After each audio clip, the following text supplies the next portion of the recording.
అబ్బో ఇవన్నీ తెలిసేనా? అందరి ముందు గావు కేకలు పెట్టి మరి మమ్మల్ని బయటకు పిలిచారు. ఇదిగో సుహాసిని, ఏదో నీ ఇంటికి కన్నం వేసినట్టు ఏడుస్తున్నావు గాని నిజానికి నా కూతురు ఆ వస్తువులన్నీ వద్దని తెగేసి చెప్పేసింది. కావాలంటే ఈ పెద్దాయన అడగండి.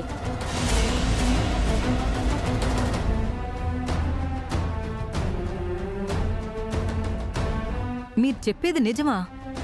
మైథిలి ఇవన్నీ వద్దందా? అవునమ్మా, అందర్లాగా కక్కుర్తి పడే మనిషి అయ్యుంటే సామాన్లన్నీ చూడగానే సంబరపడిపోయి ఉండేది. ఈ పాటికి ఇంట్లో సర్దుకునుండేది.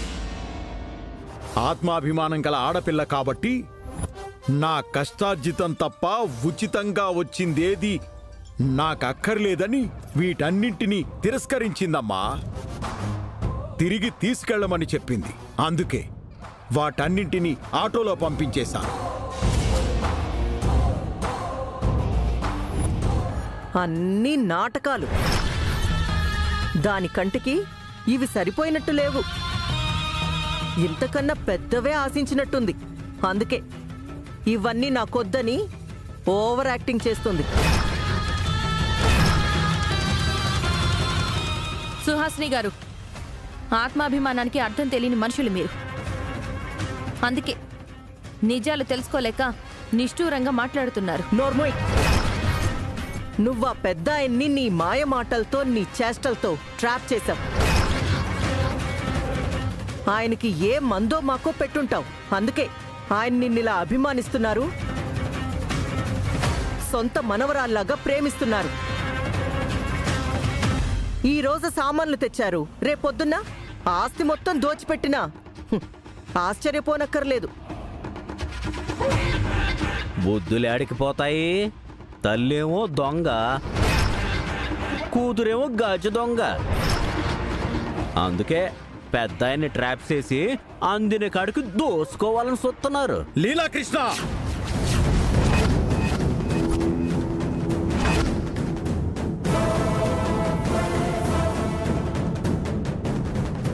మైథిలి గురించి తప్పుగా వాగే వాళ్ళందరూ మైథిలి వ్యక్తిత్వం ముందు ఆమె కాలి గోటికి కూడా సరిపోరు. ఇప్పటిదాకా మైథిలి నాకు మందు పెట్టింది, నన్ను ట్రాప్ చేసింది అంటున్నారు కదా. ఇప్పుడు చెప్తున్నాను, జాగ్రత్తగా వినండి. మీరు ఇలాగే మైథిలిని అవమానించినా, తను తప్పు చేసిందని మాట్లాడినా నా ఆస్తిలో సగ భాగం మైథిలికి రాసిచ్చేస్తాను.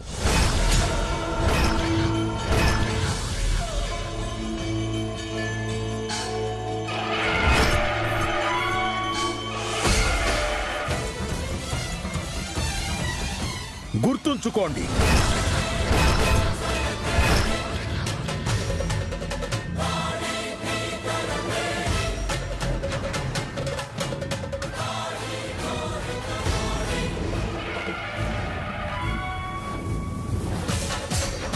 విన్నారుగా, ఆ పెద్దాయన గనక మండితే ఆస్తిలో సగం వాటా నా కూతురికి రాసిస్తారంట. అప్పుడు అందరూ కట్టగట్టుకొని దేంట్లో నిన్న దుక్కి సావండి. మైథిలి, నువ్వు పదవే.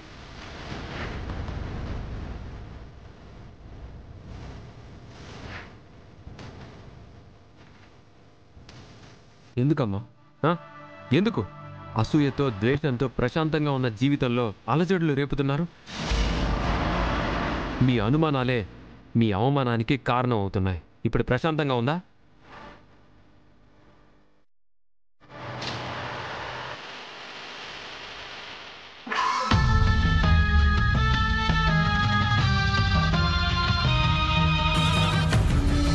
అన్నయ్య, మావయ్య గారు ఏమన్నారో విన్నావు కదా. ఆస్తిలో సగం ఆ మైథిలికి రాసిస్తారంట. అంటారు సిస్టరు.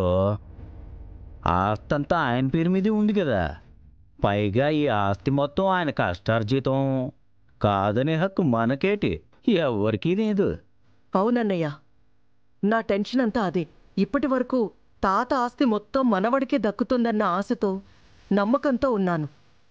కానీ మావయ్య గారు ఇంతకు ముందు బాంబు పేల్చాక నా గుండెలు జారిపడినంత పనైంది. అవును సిస్టరు, ఆ మైథిలి మనకంటే చాలా తెలివైంది. అందుకే మనం చేయలేని పనిని మనం సాధించలేని పనిని ఆ మైథిలి సాధించినది.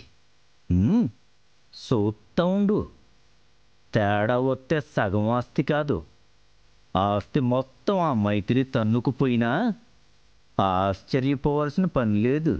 అన్నయ్య, అసలే నేను భయపడుతుంటే నువ్వింకా నన్ను భయపెడుతున్నావేంటి? నిన్ను భయపెట్టాలనేది నా ఉద్దేశం కాదు సిస్టరో. భవిష్యత్తులో జరగబోయేది అదే. మనం త్వరగా మేల్కొని మాయగోరి పేరు మీద ఉన్న ఆస్తి మొత్తం మన ఉత్తమ్ పేరు మీదకి మార్చకపోయామనుకో, మన చేతికి బొచ్చె మాత్రమే మిగులుద్ది. లేదు, అలా జరగడానికి వీల్లేదు. మావయ్య గారి పేరు మీదున్న ఆస్తి మొత్తం నా కొడుక్కే దక్కాలి. అదే కదా న్యాయం. న్యాయం అదే. కానీ మాయగోరు అన్యాయంగా ఆస్తిలో సగం ఆ మైథిలికి రాసిస్తానని బెదిరించారు కదా. ఆ బెదిరింపు నిజం కాకుండా ఉండాలంటే ఆయన మోసం చేసైనా, దగా చేసైనా, అవసరమైతే ఏదైనా కుట్ర చేసైనా ఆయన పేరు మీదున్న ఆస్తిని ఉత్తమ్ బాబు పేరు మీదకి ట్రాన్స్ఫర్ చేయించాలి. అలాగే అన్నయ్య, ఆ పూర్తి బాధ్యత నీదే. లేదంటే ఒక్కగానొక్క నా బిడ్డ అన్యాయం అయిపోతాడు. పాపాల భైరవుణ్ణి నేనున్నాను కదా సిస్టరో, నువ్వేం టెన్షన్ ఆడకు. అతి త్వరలోనే జానకి రామయ్య గ్రూప్ ఆఫ్ కంపెనీస్కి సీఈఓగా ఉన్న మన ఉత్తమ్ బాబుని ఫౌండర్ చైర్మన్ని చేస్తాను. ఆ భారం బాధ్యత మొత్తం నాది. థ్యాంక్ యూ అన్నయ్య, థ్యాంక్ యూ సో మచ్.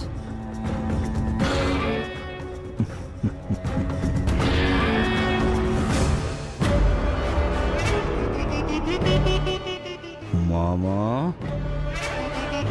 ఆస్తి మైథిలి పేరన రాస్తావా? ఈ ఆస్తి దక్కాల్సింది మైథిలికో ఉత్తంకో కాదు, నాకు దక్కాలి. ఈ లీలాకృష్ణకి దక్కాలి. మగ దిక్కులేని ఈ కుటుంబాన్ని ఇన్ని రోజులు నేను అట్టుకుని ఎళ్లాడుతుంది ఆస్తిని ఆళ్లకో ఏళ్లకో పంచడానికి కాదు, నేను కొట్టేయడానికి.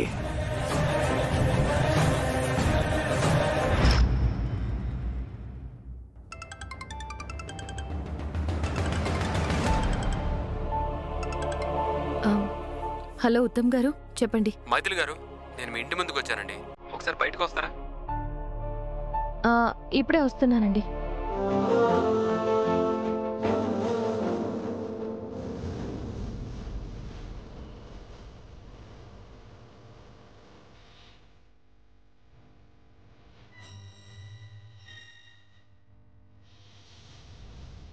సారీ అండి, మా వాళ్ళు నిజానిజాలు తెలుసుకోకుండా ఆవేశంలో అనరాని మాటలు అన్నారు. అందుకే వాళ్ళ తరపున నేను సారీ చెప్తున్నాను. రామయ్య గారు అనే వ్యక్తిని మీ కుటుంబంలో తమ సొంత మనిషిలా భావిస్తున్నారు. అందుకే ఆయన నాకు చిన్న సాయం చేయబోయారు అని తెలియగానే నాతో వచ్చి గొడవ పెట్టుకున్నారు. పర్వాలేదులేండి, పడ్డం నాకు కొత్త కాదు, ఆ అండం మీ వాళ్ళకి కొత్త ఏం కాదు. ఐఎమ్ రియలీ సారీ అండి. తాతయ్య మీకు హెల్ప్ చేస్తే మా వాళ్ళకు వచ్చిన ప్రాబ్లం ఏంటో నాకు ఇప్పటికీ అర్థం కావట్లేదు. మీకు అర్థమయ్యే రోజులు అతి దగ్గరలోనే ఉన్నాయిలేండి. ఏమన్నారు? ఏం లేదండి, జరిగిన దాని గురించి నేనేం ఫీల్ అవ్వట్లేదు, మీరు ఫీల్ అవ్వకండి అని చెప్తున్నాను. ఏదేమైనా హాస్పిటల్లో తాతయ్య పక్కనే ఉండి ఆయన ప్రాణాలు కాపాడి క్షేమంగా ఇంటికి తీసుకొచ్చినందుకు తాతయ్య తరపున నేను కూడా మీకు థ్యాంక్స్ చెప్తున్నానండి. నేను కాపాడింది మీ తాతయ్య ప్రాణాలు కాదు, మా తాతయ్య ప్రాణాలు. ఆయన నాకు సొంత తాతయ్య కంటే ఎక్కువ. నిజమేనండి, ఆయన కూడా మిమ్మల్ని సొంత మనోరాల కంటే ఎక్కువగా ప్రేమిస్తారు, అభిమానిస్తారు. బహుశా రేపు మనిద్దరినీ కలిపేది కూడా ఆయననేమో. ఏమన్నారు? ఏం లేదండి, ఆయన వల్లే మనం మరింత దగ్గరవుతున్నామని అంటున్నాను. మరింత దగ్గర అవ్వడమా? అంటే నా ఉద్దేశం మన ఇద్దరి మధ్య ఫ్రెండ్షిప్ పెరుగుతుందని.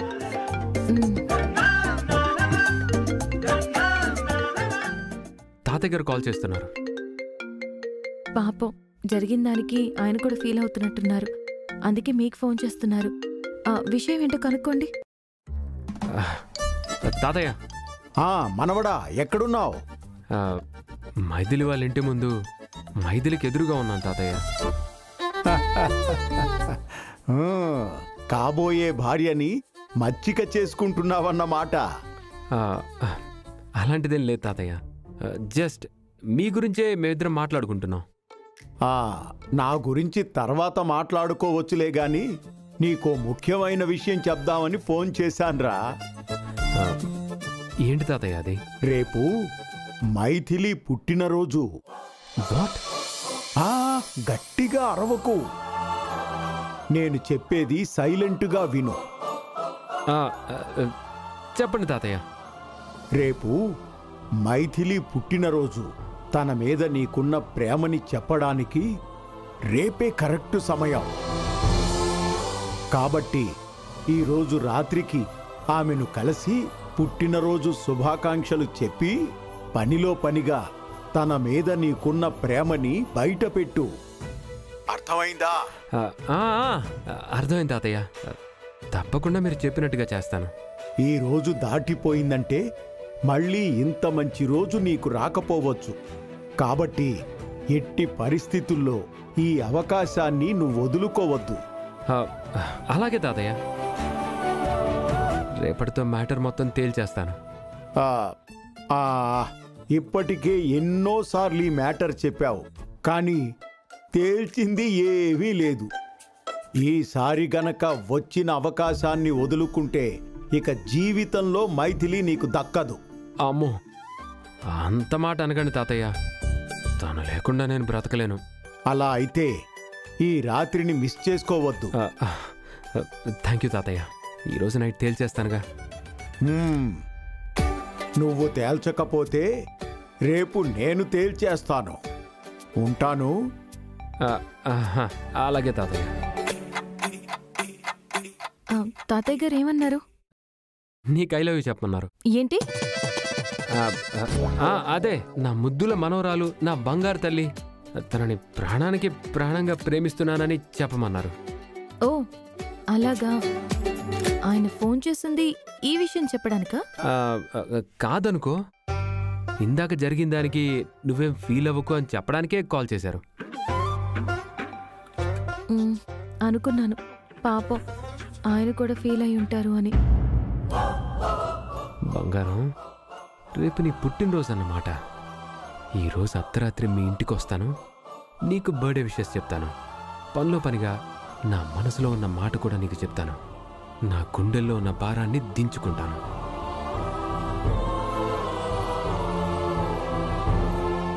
ఏంటి అలా చూస్తున్నారు? ఏం లేదు మైథిలి, మీ అమ్మ వస్తే లేనిపోని గొడవలు అవుతాయి, అందుకే ఉంటాను. అలాగేనండి.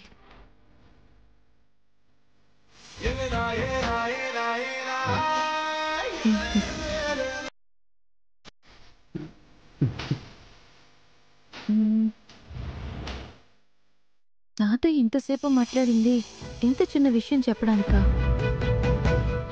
లేదు, ఈయనేంటో నా దగ్గర దాస్తున్నారు.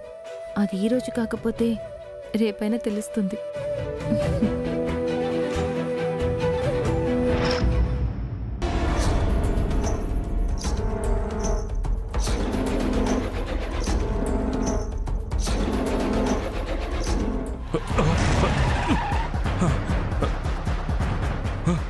ఏ అల్వా, మర్యాదగా లొంగిపో. శిక్ష తక్కువయ్యేటట్టు నేను చేస్తాను. నిజంగానా సార్? అయితే లొంగిపోతాను సార్. చేతికి బేడీలేయండి. కానిస్టేబుల్.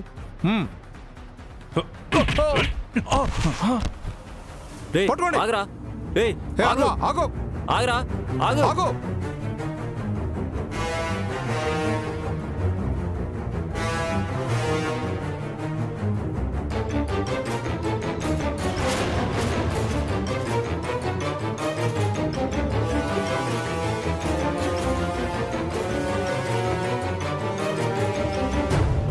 ఛో, పారిపోయాడు. కానిస్టేబుల్ నువ్వు అటు చూడు, నువ్వు ఇటు పద.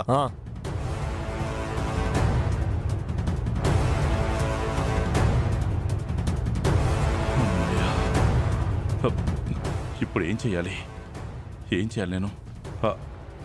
ఆ శంకర్ గాడు ఫోన్ ఇచ్చాడు కదా.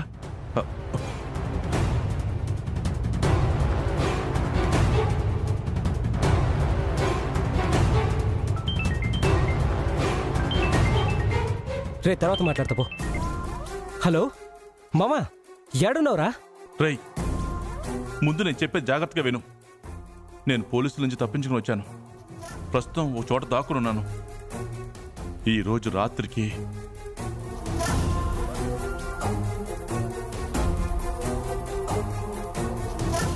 అయితే ఈరోజు మైథిలి జీవితం నాశనం కాబోతుందా? అవునరా. ఒరే మామ, జాగ్రత్తరా. నేను చూసుకుంటాను. అర్ధరాత్రి నీకు ఫోన్ చేస్తాను, రావడానికి రెడీగా ఉండు. సరే మామా.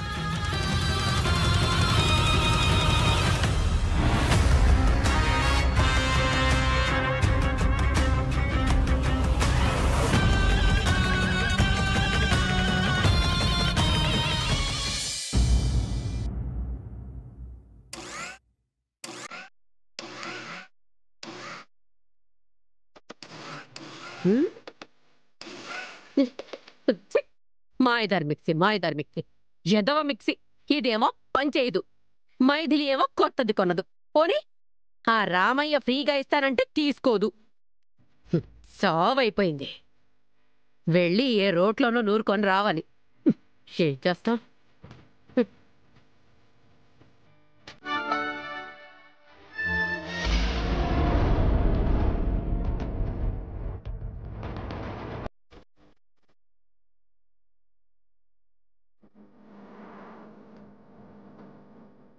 ఎలాగోలా ఆ ఇంటి బ్యాక్ సైడ్ ఉన్న పెరట్లోంచి గోడ దూకి ఇంటి లోపలికి వెళ్ళిపోవాలి.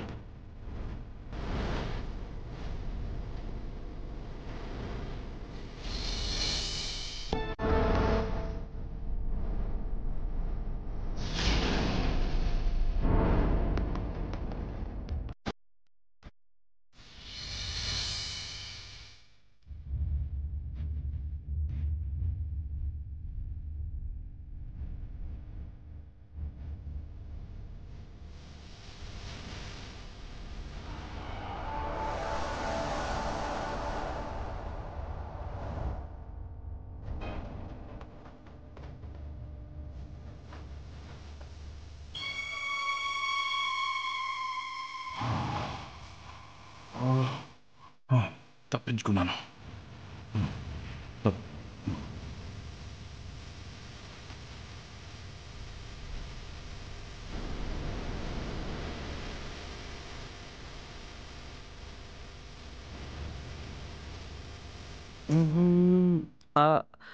అక్క, చెప్పడం మర్చిపోయాను.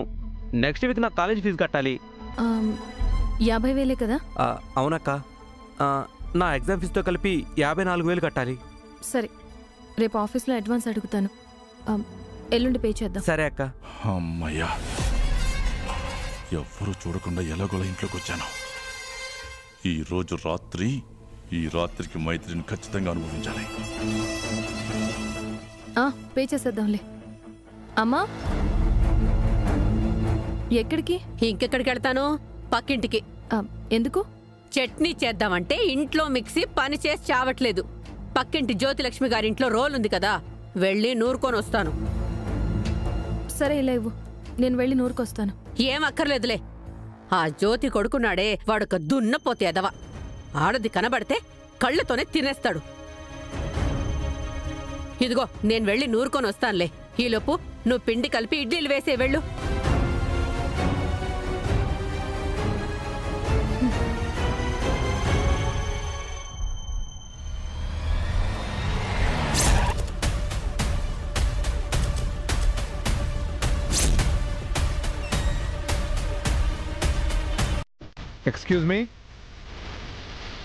Excuse me.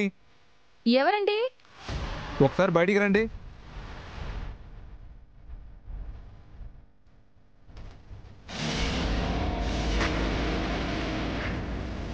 సార్, మీరా ఏంటిలా వచ్చారా? అల్వారాజు స్టేషన్ నుంచి తప్పించుకున్నాడు.